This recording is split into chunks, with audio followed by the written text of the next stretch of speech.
हर्ष बस में बैठकर हर रोज की तरह ऑफिस जा रहा था। आज भी वो 10 मिनट लेट था, इसलिए वो बहुत परेशान था। बॉस मुझे आज भी बहुत डांटने वाले हैं, ये सब उसके दिमाग में चल रहा था। तभी उसके कंधे पर किसी ने हाथ रखा और मीठी आवाज में कहा, एक्सक्यूज मी, क्या मैं यहाँ बैठ सकती हूँ? हर्ष हाँ बोलने ही जा रहा था, लेकिन उस खूबसूरत लड़की को देखकर उसकी आवाज गले में ही अटक जाती है और उसने सिर्फ सर हिलाकर हाँ में संकेत दिया। वो लड़की उसके पास बैठ गई। उस लड़की के शरीर में से एक अलग ही मनमोहक खुशबू आ रही थी। उसकी बड़ी बड़ी आंखें थीं और लंबे बाल थे। हर्ष की नजर सिर्फ उस लड़की के चेहरे पर टिकी थी और उसका दिल अब सिर्फ उस लड़की के बारे में सोच रहा था। ऑफिस में बॉस क्या कहेंगे, इसके बारे में वो अब सोचना भी नहीं चाह रहा। तभी उस लड़की ने हर्ष से पूछा कि आपको कहाँ जाना है? हर्ष उस लड़की को देखकर इतना पागल हो गया था कि वो खुद भी भूल गया था कि उसे कहाँ जाना था। वो लड़की मासूमियत भरी नजरों के साथ उसके जवाब का इंतजार कर रही। तभी हर्ष को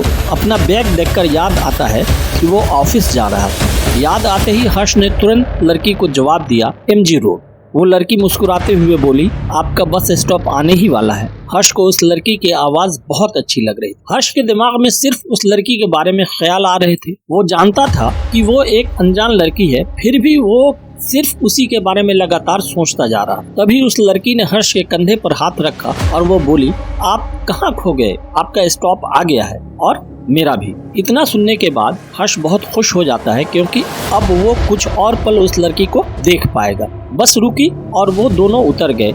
इसके बाद हर्ष अपने ऑफिस चला गया और वो लड़की भी अपने ऑफिस चली गई। उस लड़की के बारे में सोचते सोचते हर्ष ऑफिस में पहुंच जाता। आज बॉस की डांट भी हर्ष पर कोई असर नहीं कर रही थी। उसका पूरा दिन ऑफिस में उस लड़की के बारे में सोचकर चला जाता है। शाम को जब ऑफिस से छुट्टी हुई, तभी वो बस से घर वापस जाते वक्त उस लड़की के बारे में सोच ही रहा था। उसकी नज़र बस में उसे ही ढूंढ रही थी, पर वो लड़की कहीं नहीं थी। हर्ष घर पहुंचकर डिनर करने के बाद सोने चला गया। नींद में भी उसको उस लड़की के सपने आने लगे। हर्ष को ऐसा सपना आया था कि वो लड़की बहुत दुखी थी और हर्ष की हेल्प मांग रही थी। ऐसा सपना देखकर अचानक उसकी नींद खुल गई और उसे ऐसा लगा कि ज्यादा सोचने के कारण ये सब हो रहा है। हर्ष अपना मन शांत करने के बाद वापस सो जाता है। सुबह वो लेट हो जाता है और जल्दी से तैयार होकर ऑफिस के लिए निकल जाता है। आज भी फिर से उसकी बस छूट जाती है और वो दूसरे बस पकड़ लेता है। आज भी खिड़की वाली सीट खाली थी जिस पर वो कल बैठा था। वो उसी सीट पर जाकर बैठ जाता है। आज हर्ष को उम्मीद नहीं थी कि वो लड़की फिर से आज आएगी, लेकिन थोड़ी देर बाद अचानक हर्ष ने उस लड़की की आवाज सुनी। वो लड़की आज फिर से आई और उसने हर्ष से पूछा, एक्सक्यूज मी, क्या मैं यहाँ बैठ सकती हूँ? उसके चेहरे पे जब स्माइल थी, हर्ष ने भी मुस्कुराते हुए उस लड़की को कहा, जी जरूर। वो लड़की पास में बैठ जाती है और आज वो दोनों कुछ बातें भी करते हैं। उस लड़की ने अपना नाम रोशनी बताया। वो लड़की MG रोड में ही कॉल सेंटर में जॉब करती थी। हर्ष ने भी उसका नाम बताया, कहा कि मैं एक कंपनी में सॉफ्टवेयर इंजीनियर के पोस्ट पर जॉब करता हूं। अब रोशनी और हर्ष हर रोज मिलने लगे। अब हर्ष की बस भी मिस नहीं होती थी, क्योंकि वो अब रोशनी से मिलने के लिए हर रोज जल्द ही उठकर तैयार होकर आ जाता था। वो दोनों अब अच्छे दोस्त बन गए थे। हर रोज एक दूसरे से बातें करते, लेकिन उन दोनों के बीच में प्यार या फिर दोस्ती को लेकर कोई कमिटमेंट नहीं हुआ था। फिर भी दोनों को एक दूसरे के साथ समय बिताना अच्छा लग रहा था। यूं ही दिन बीतते रहे और एक दिन रोशनी बस में आई, लेकिन वो हर रोज की तरह खुश नहीं थी। हर्ष ने उससे पूछा, फिर भी वो कुछ नहीं बोली। थोड़ी देर के बाद रोशनी ने हर्ष से कहा कि मैं तुम्हें कुछ कहना चाहती हूँ, और इतना बोलकर वो रोने लगी। हर्ष ने उसे संभालते हुए कहा, बोलो, तुम्हें क्या कहना चाहती हो? रोशनी ने कहा, तुम आज ऑफिस मत जाओ, ऑफिस से छुट्टी ले लो प्लीज। हर्ष ने कहा, बस इतनी सी बात और तुम इसके लिए रो रही हो? मैं नहीं जाऊंगा, अब रोना बंद करो। रोशनी ने कहा, मैं आज का दिन तुम्हारे साथ बिताना चाहती हूँ। हर्ष ने कहा, अच्छा ठीक है, हम आज पूरा दिन पार्क में बैठेंगे और वहीं पर कुछ खा पी लेंगे। मैं आज ऑफिस नहीं जाऊंगा। दोनों पार्क में पहुंचे। रोशनी बहुत खुश हो गई। दोनों ने कुछ खाया और वो दोनों शाम तक वहीं पार्क में रहे। शाम के 5 बजे रोशनी ने हर्ष से कहा कि आज तुम मेरा एक आखिरी काम कर दो, और उसने एक लिफाफा हर्ष को दिया। उस लिफाफे में 1 लाख का चेक था और एक लेटर भी था। उस लिफाफे में एक एड्रेस भी लिखा हुआ था। रोशनी ने हर्ष से कहा कि तुम इस एड्रेस पर ये लिफाफा पहुंचा दो। रोशनी ने यह भी कहा कि वास्तव में मैं ही इस लिफाफे को पहुंचाना चाहती हूं, लेकिन मैं वहां पर नहीं जा सकती हूं क्योंकि मैं उनकी कर्जदार हूं। मैं उनसे नजर नहीं मिला सकती। हर्ष ने रोशनी से कहा, तुम फिक्र मत करो, मैं ये काम कर दूंगा।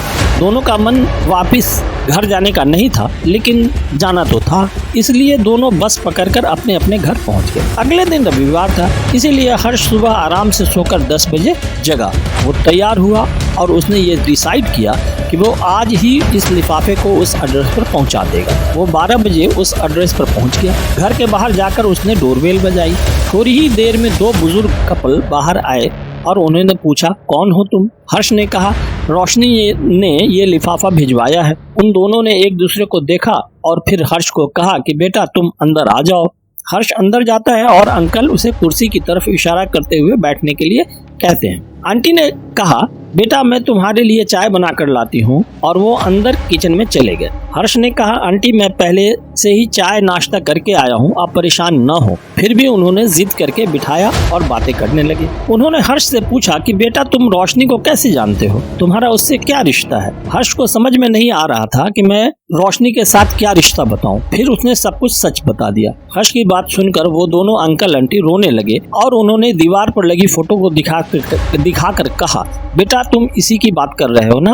हर्ष ने कहा, हाँ आंटी, इसी रोशनी की बात कर रहा हूँ। तभी उन्होंने बताया कि बेटा 6 जनवरी को हमारी बेटी की मौत एक बस एक्सीडेंट में हो गई थी। हम दोनों उस पर आश्रित थे। वो सिर्फ हमारी बेटी ही नहीं बल्कि बेटा भी था। इतना जानने के बाद हर्ष का दिमाग काम करना बंद कर गया। उसे समझ में नहीं आ रहा था कि ये सब क्या हो रहा है। उसने अंकल आंटी को वो लिफाफा खोलने के लिए कहा। उसने कहा कि इसमें आप लोगों के लिए एक लेटर और 1 लाख का चेक है। उन दोनों ने हर्ष को बताया कि रोशनी पर 1 लाख का कर्ज था और वो उसे पूरा करने के लिए बहुत मेहनत करती थी। अब हर्ष को सारी बातें पता चल गई थी कि ये सब क्या हो रहा है, पर वो अभी भी मानने को तैयार नहीं था कि रोशनी पहले से ही मर चुकी है। वो अपना मन शांत करके वहाँ से अपने घर चला जाता है। फिर वापस कभी भी हर्ष को रोशनी उस बस में नहीं मिली। धीरे धीरे उसने भी ये मान लिया कि वो तो रोशनी की आत्मा थी जो कर्ज पूरा करने के लिए आई थी।